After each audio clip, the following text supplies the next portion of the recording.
Similar to the rest of my votes, I picked the pieces in the strip art category that had something that stood out to me. Even with only 48 entries in this category, the decision making was tough. My first vote went to this Star Wars Sunday by Mike Allred in the collection of RS-88. Well, a Star Wars piece is always going to work. It's way to the top of the list. This Sunday strip is great. The 6th panel with Luke, Han, and Leia is the eye catcher. Unlike all of the other panels, this one has no background, just a simple frame around the characters and Han looking like he is about to break the fourth wall. And of course, you can't go wrong with a profile of Darth Vader. My next vote went with this Willy or Wally from Leonard Sansone in the collection of Philip R. Fry. This single panel gag from 1947 just shows how some things have stayed the same for the last 75 years. Two boys competing to be the one to impress the girl who remains oblivious to all of it. And not that the figures in the background aren't well done, you can see extra effort put into the female figure, the one that is going to sell the gag.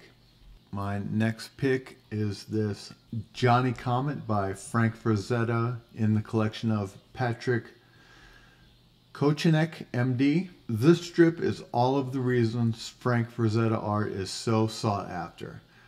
The last panel is where the eye is eventually drawn and lingers. But a couple of other elements really stand out in this simple daily strip. I like the fact that Frazetta has a signature in the first panel, as if the characters have a painting of his hanging on the wall.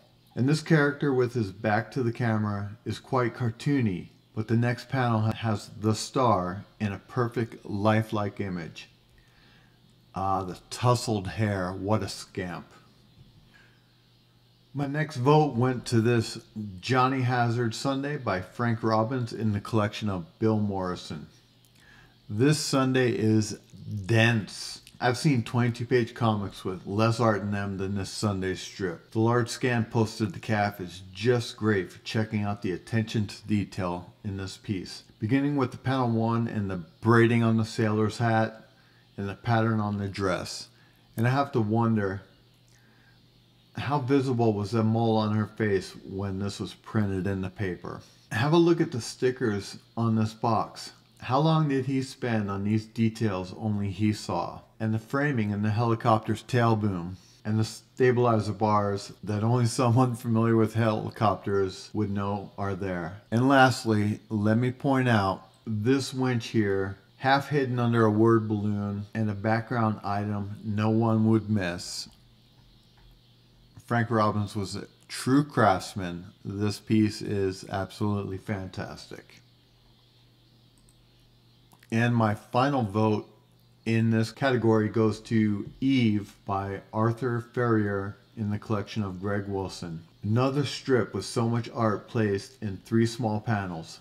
The standout is clearly the second panel. The shading of her face and the highlights on the sweater make a clear light source while placing the 2 ne'er-do-wells in the shadows. But there are plenty of details in the other 2 panels that can easily be overlooked. The shadow cast by this guy's mustache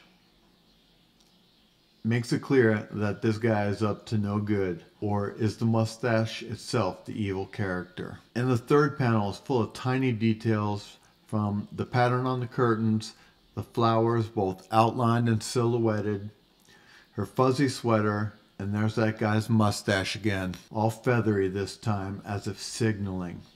I don't like this guy.